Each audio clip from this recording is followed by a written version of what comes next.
The year 1915 came in with sleet and mud. In the brief pause of winter, the motionless armies of both sides waited.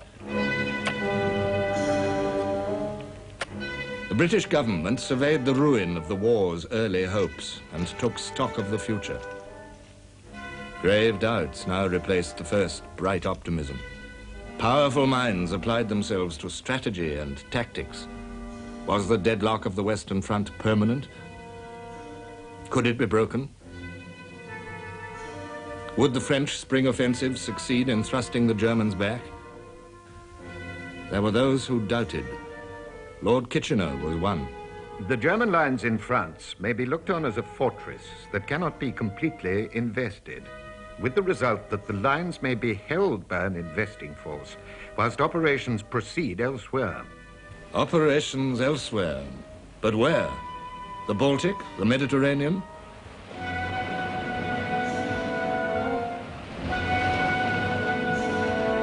In the first days of August 1914, the German cruiser Breslau and the new fast battle cruiser Goring had been in the Mediterranean. 16 British warships closed in on them. To escape capture, the German vessels raced towards Turkey, a neutral state, but a neutral with pro-German sympathies. Germany offered the two ships to the Turkish Navy. Their commander became a Turkish admiral. Already the chief of staff of Turkey's army was a German, with another German general in charge of training. Under a figurehead sultan, Turkey was ruled by Enver Pasha. His power was absolute, but dependent on German support. His ambitions were grandiose. In October 1914, Enver Pasha had permitted the Goring and the Breslau to enter the Black Sea, to shell Russian ports and sink every ship in their path.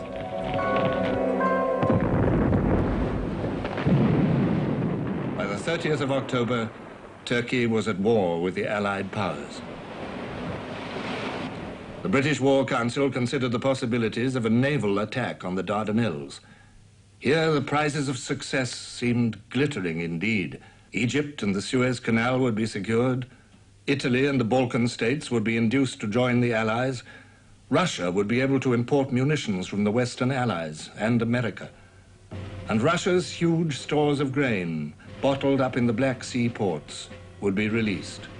It was indeed an attractive project. On January the 14th, 1915, the British War Council's mind was made up. The Admiralty should prepare for a naval expedition in February to bombard and take the Gallipoli Peninsula, with Constantinople as its objective. A naval attack opened on the 18th of February, 1915. For the next 2 weeks, the British and French fleet attempted to destroy the forts guarding the Dardanelles. Hampered by bad weather, they still made useful progress. Marines and bluejackets went ashore, blew up abandoned guns and wrecked Turkish emplacements.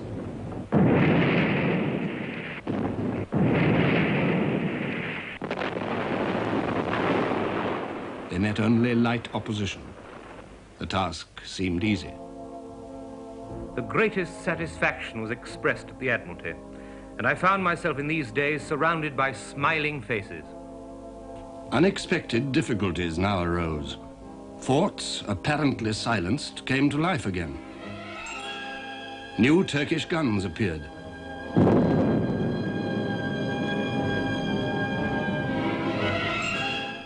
Minefields impeded the Allied battleships.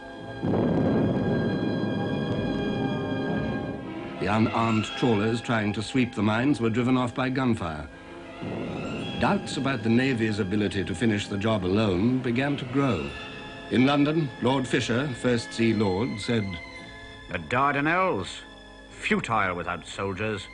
Someone will have to land at Gallipoli some time or other." But where were the soldiers to be found? Lord Kitchener, weighing the demands of the Western Front, faced a difficult decision. There were troops in Egypt, the Anzacs, the Australian and New Zealand Army Corps, Indians, British territorials. Half-trained, ill-equipped, they were not yet an army. Something more had to be added, a regular division. There was only one left, the 29th, and it was already promised to the Western Front. Reluctantly, Kitchener agreed to release the 29th to Gallipoli. The French government also offered a division. That made 70,000 men ready for action. As Commander-in-Chief, Kitchener appointed his friend Sir Ian Hamilton, a general of great distinction, for whom the war had not yet found a role. Kitchener told him, "We are sending a military force to support the fleet now at the Dardanelles, and you are to have command. If the fleet gets through, Constantinople will fall of itself, and you will have won not a battle, but the war." On the 18th of March, Hamilton watched the Navy deliver its final assault on the Narrows, the strip of water 8 miles long, sometimes less than a mile wide, which was the gateway to Constantinople.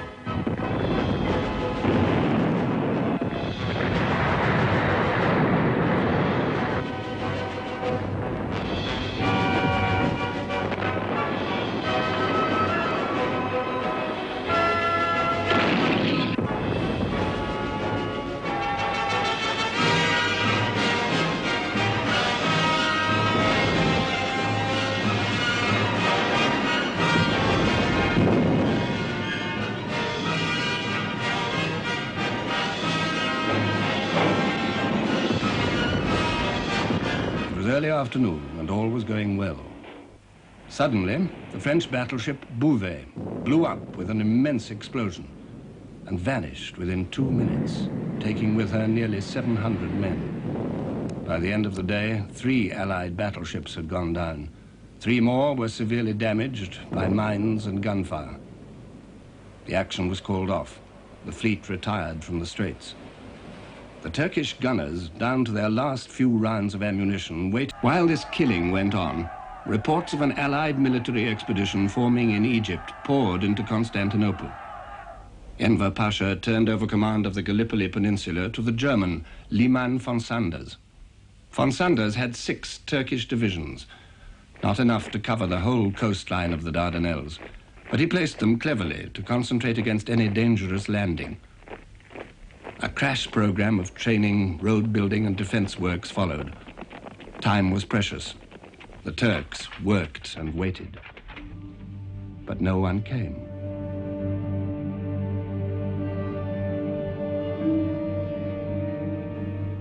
Back in Egypt, the new expeditionary force struggled against disorganization and muddle. Everything had to be improvised.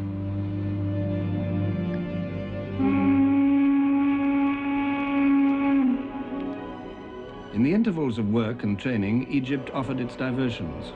Spirits were high. The war was young and new for these happy warriors.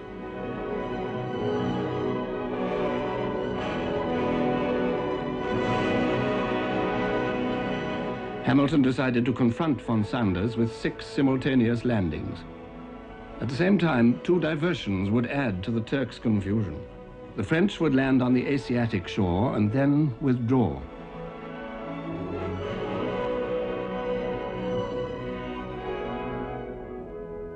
And a mock assault would be made on the neck of the peninsula at Bular by the Navy. The moment drew near. The excitement of the adventure ahead seized the minds of men. Rupert Brooke, the poet turned soldier, expressed the universal feeling. I suddenly realized that the ambition of my life has been to go on a military expedition against Constantinople. Oh God, I've never been so happy, I think. Like a stream flowing entirely to one end.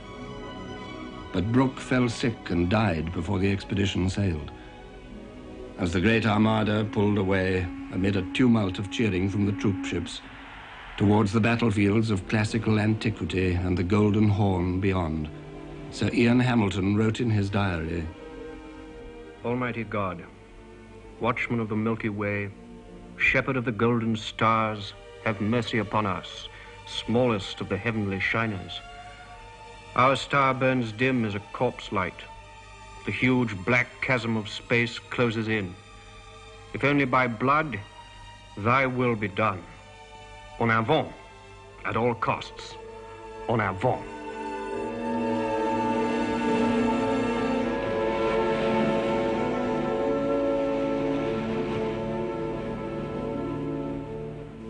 The first landings were at Gaba Tepe, where the peninsula narrowed to a bare 4 miles. At 4 a.m. on April the 25th, the boats cast off from warships and troopships, bearing their loads of soldiers towards the dark and hostile shore.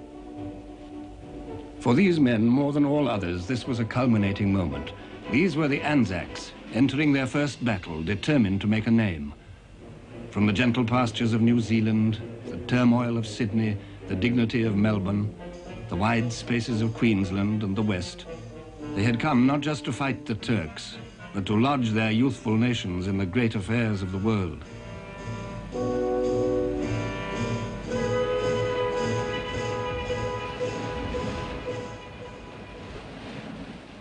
It was pitch dark. Then all of a sudden, a dim outline of the coast loomed up. As we got closer, we were all getting tensed up now and nervous, wondering what was going to happen as everything was so quiet. Then a single shot rang out and a yellowish light flared up in the sky. From then, everything was let loose. Machine gun and rifle fire directed at the boats.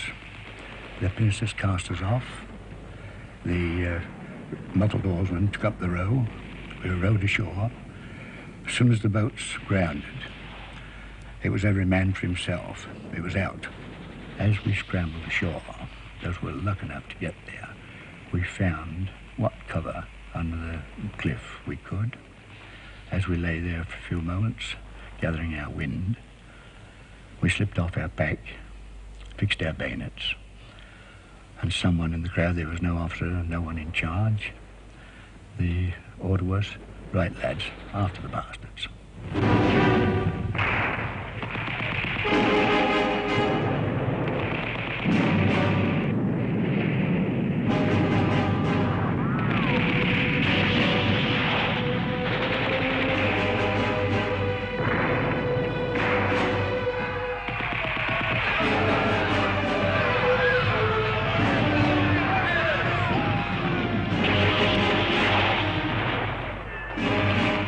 At 5 o'clock that morning, Leman von Sanders was roused with a series of alarming reports. The Allies had arrived. Von Sanders galloped off to Bular. There he remained all day, waiting for the landing that never came. The first diversion was a complete success. So was the second. The French landed easily on the Asiatic coast and took 500 prisoners before they withdrew. Opposite the French at S Beach, the landing was also successful. At Y Beach, on the further flank, 2,000 men went ashore without a casualty. But they did not press inland. At W Beach, the Lancashire Fusiliers fought their way ashore through dense barbed wire under a murderous fire, giving their name to this battlefield, Lancashire Landing.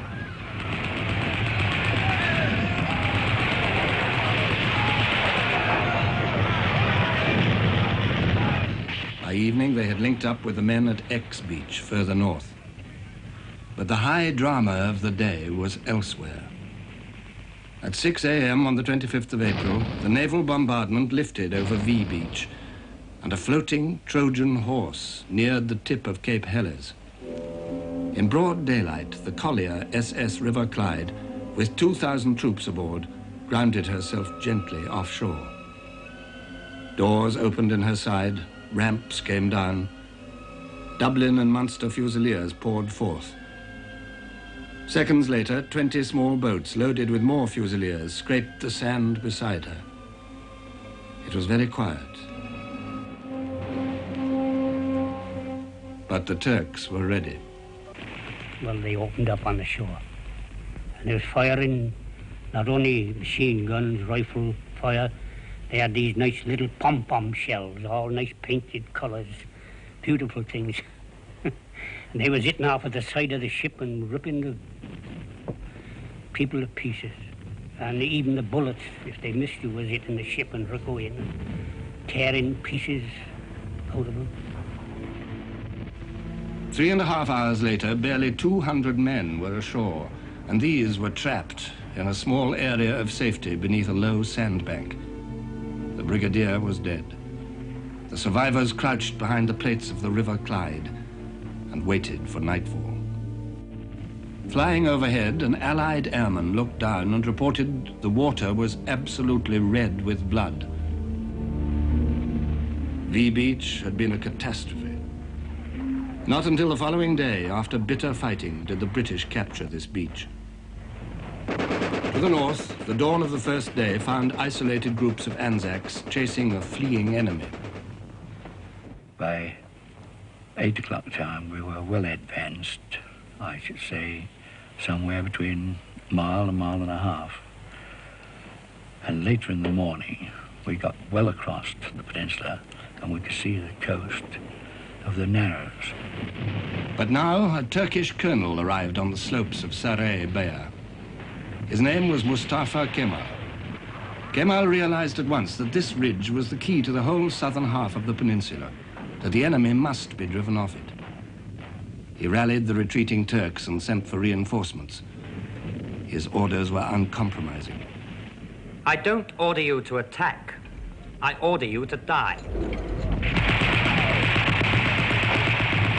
The Anzacs were forced off the ridge.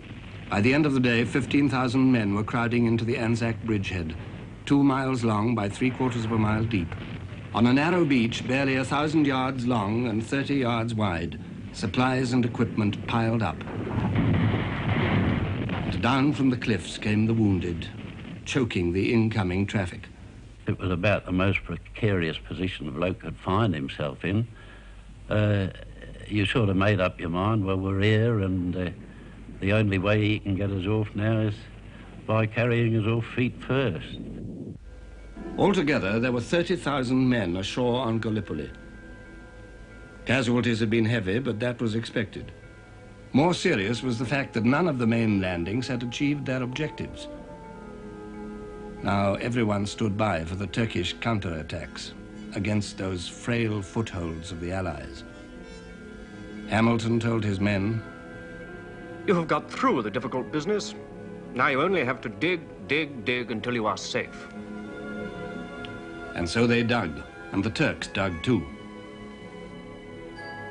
During the pause that followed, Britain and her allies took stock of what they had done. Questions and doubts sprang into men's minds. With dismay, Kitchener and the government recognized that the enterprise which was meant to resolve the stalemate of the war had only, in fact, produced another affront and another stalemate. Waves of consternation spread. The foundations of the government itself began to tremble. At Gallipoli, the battle flared up again. On the 18th of May, the Turks, outnumbering the Dominion troops by 3 to 1, tried to wipe out the Anzac bridgehead. They came over in 2 great waves from their trenches, in great hulking mass, in which they were rather big men, the Turks, a fine body of men. As they came over in 2 great waves, they were shouting "Hello," and blowing their trumpets and whistling and shouting, like schoolboys.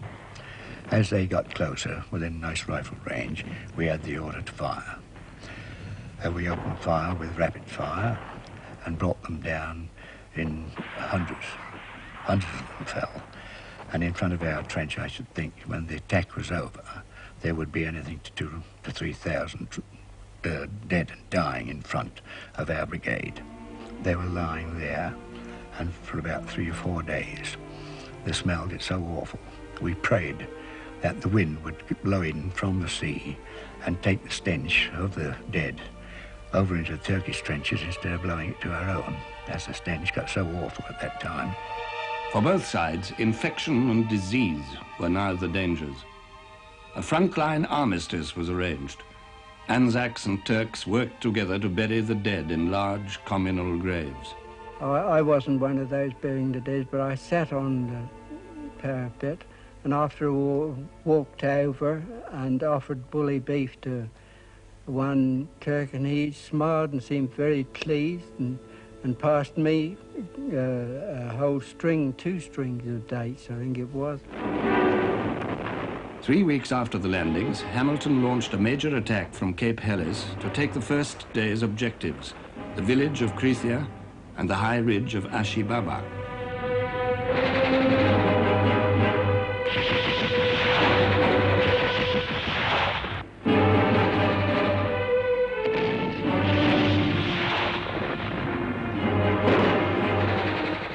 The attack failed. By the end of May, Hamilton's British casualties alone totaled 38,000 men, and he cabled London for more troops, more ammunition. Touring the Anzac bridgehead at that time, Hamilton saw men staggering under huge sides of frozen beef, men struggling up cliffs with kerosene tins full of water,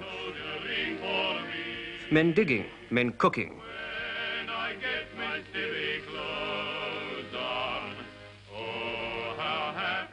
men card-playing in small dens scooped out from the banks of yellow clay. Everyone wore a bank holiday air. Evidently, the ranklings and worries of mankind, miseries and concerns of the spirit had fled the precincts of this valley. The boss, the bill, the girl, envy, malice, hunger, hatred had scooted away to the Antipodes. But there was another side to the picture, and Hamilton saw that too. All the time, from that fiery crest line, there comes a slow, constant trickle of wounded, some dragging themselves painfully along, others being carried along on stretchers.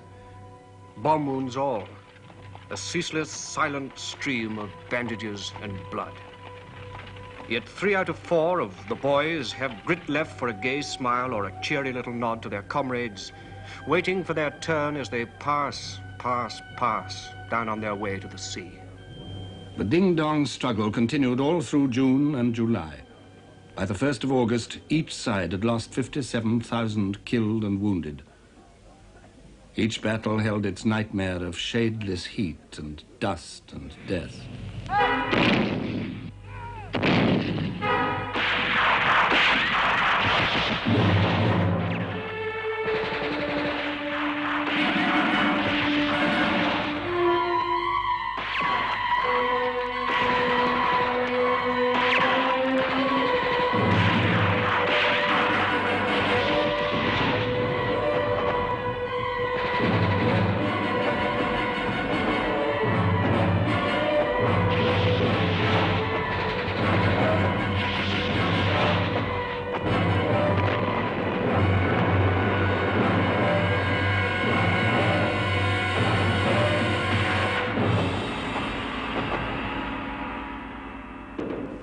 Soon, a cynical prayer was passed along the front line. Please God, send us a victory, but not in our sector. The smell of death thickened in the blinding sun, and the strain of living from day to day under the eyes of the enemy took its effect. During the day, we could see the vultures heading down toward the bodies of both Turks and our own men. And occasionally we would take a pot shot at them to try and keep them off, particularly if we thought there was somebody wounded out in front.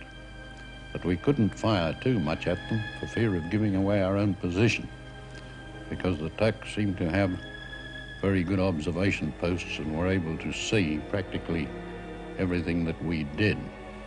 Water was very scarce, and when the summer came, of course it brought the disease and the flies with it.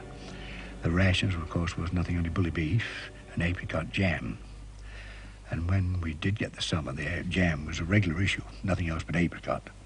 When you opened that, it was almost like water. You couldn't put it on your biscuit or anything like that. It was just a matter of pouring it on. And before you could get that to your mouth, it was absolutely, well, literally covered with flies.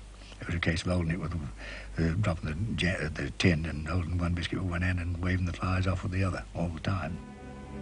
Lethargy settled over the beaches between the battles. 1,000 men a week were going down with dysentery. It was a very weakening thing. We walked about after a time like skeletons, finding it difficult even to move at times. And of course, when one was out of the line, there were heavy things to lift on fatigue, like water carrying and helping to dig roads and so on. It was as much as we could do to lift the tool or whatever it was that we were carrying. In faraway London, the ripples of Gallipoli made themselves felt. Lord Fisher resigned, and the Conservatives insisted that Churchill should go too. The shell shortage persisted. The Liberal government fell. And all the time, the campaign in Gallipoli drew in more troops, more ammunition needed on the Western Front. The War Council agreed that Hamilton could have 5 more divisions ready for action by the end of July. But by then, the equivalent of 10 new Turkish divisions had dug in and were waiting. The ripples of Gallipoli touched more than politics. They touched the hearts of men and worked their changes on human nature itself. To the Allied soldiers fighting on the peninsula, the Turks displayed not only fanatical bravery, but surprising chivalry too. The half-affectionate nickname, Johnny Turk, was born. The Turkish soldier was very highly regarded by me and all the men on our side. He was always a clean fighter and one of the most courageous men in the world. When they came, there was no beating about it, but they faced up to the heaviest rifle fire that you could put up, and nothing would stop them. They were almost fanatical. We came to the conclusion that he was a very good bloke indeed. We had a lot of time for him. The British virtues also revealed themselves. The extraordinary talent for improvisation, for making a harbour on an open shore, making bombs out of jam tins.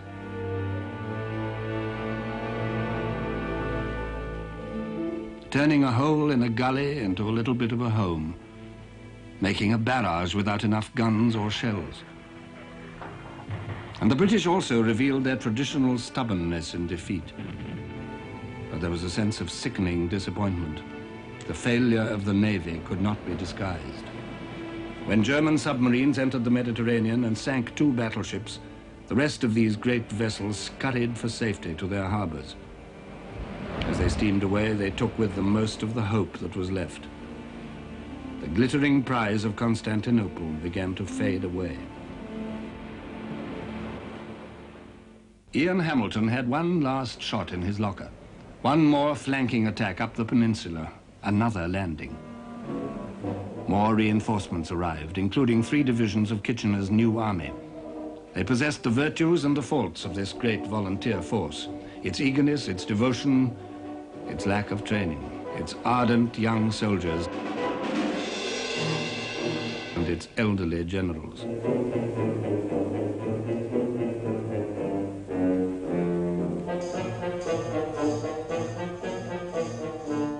On August the 6th, the new army divisions landed at Suvla Bay in front of a dried-up salt lake. It was a complete surprise. The way across the peninsula was open.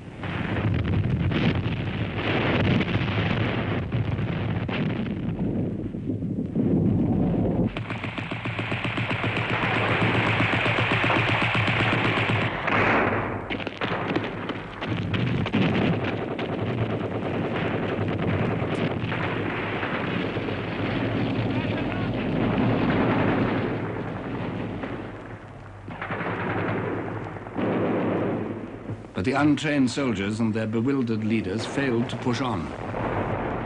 Hundreds brewed tea and bathed on the beaches while the vital hours slipped away. On their right, the Anzacs were waging their bitterest battle, Lone Pine.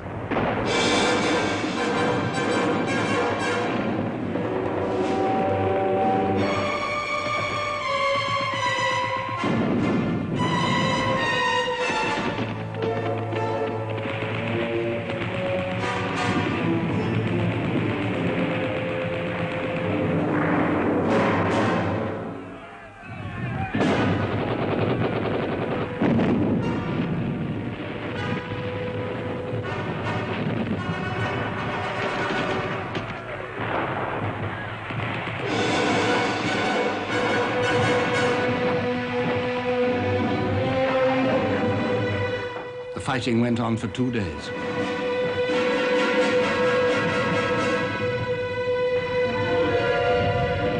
At the end of it, the Turks still held the commanding heights of Sarı Bear. And this meant that the British New Army divisions could not advance either, even when they found out what to do and where to go. Muddle and mischance had prevailed again.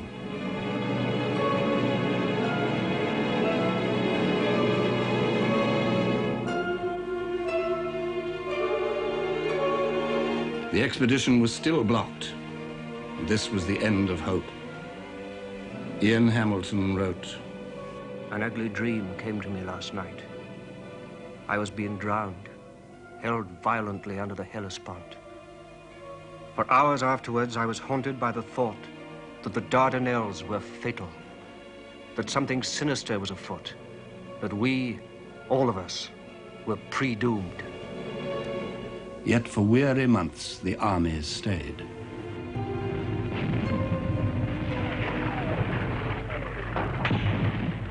It was trench warfare now. Barbed wire, snipers, machine guns, boredom. Like France, yet not like France. Gallipoli was much further away. No one who went there ever came home on leave. From Dover to Calais, 22 miles. From Dover to Cape Helles, 3,000 miles. On Gallipoli, in 37 weeks, 31,000 Allied soldiers were killed, 73,000 were wounded, 93,000 went sick. For the wounded and sick, there were the fly-blown casualty clearing stations.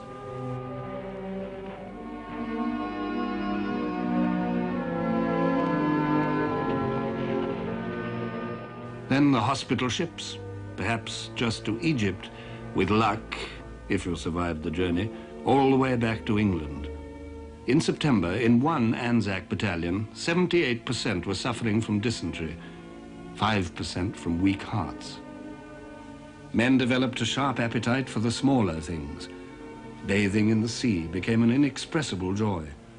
To get away from the flies, wash off the dirt and dust, to feel cool again. One said, in some ways, it was a curiously happy time. In October, Ian Hamilton was recalled. His successor, General Munro, arriving from the Western Front, toured the beaches and came to a swift decision. The peninsula must be evacuated. Winston Churchill said, "He came, he saw, he capitulated."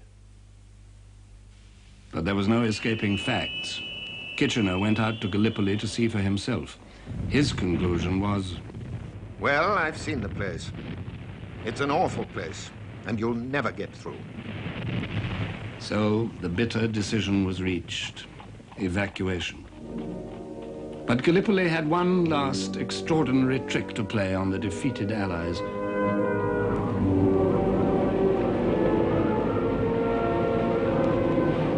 After all the miseries of heat and flies and diarrhea, a blizzard in November put 15,000 men out of action with frostbite.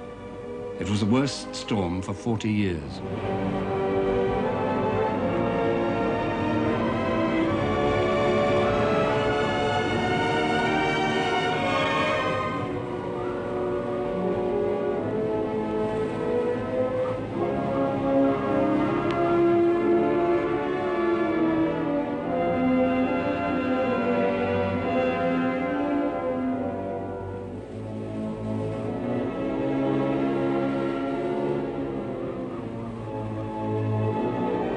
Now they came to the last act on Gallipoli.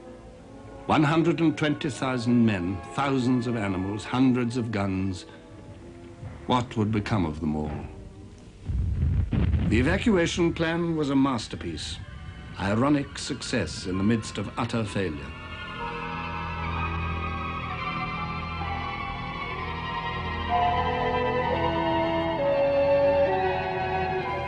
Every possible ruse was employed to persuade the Turks that things were normal. Troops bathed and played games. Reliefs and ration parties went on with empty boxes. Automatic devices fired rifles sporadically along the emptying trenches.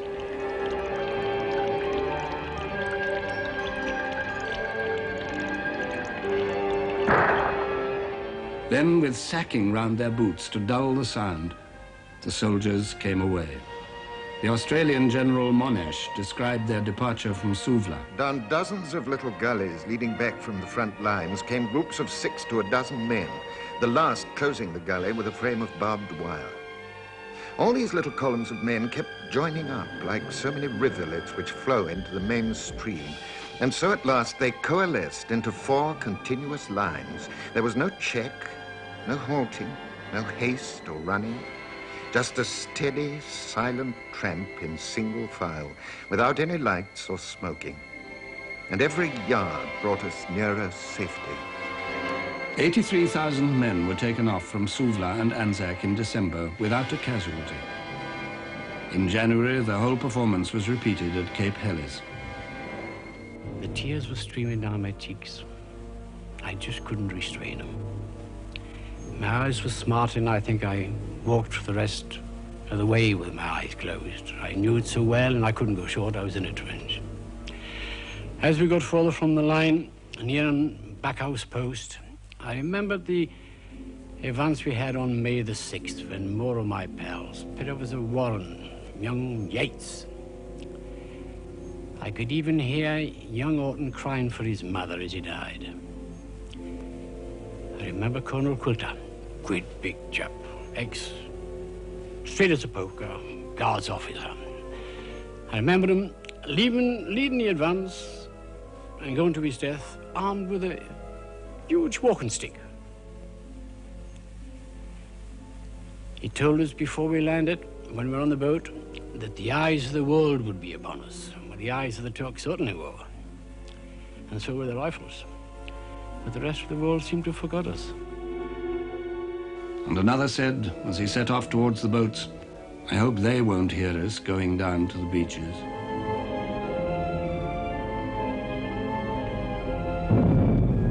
On the beaches, the last stores blazed, the ammunition exploded.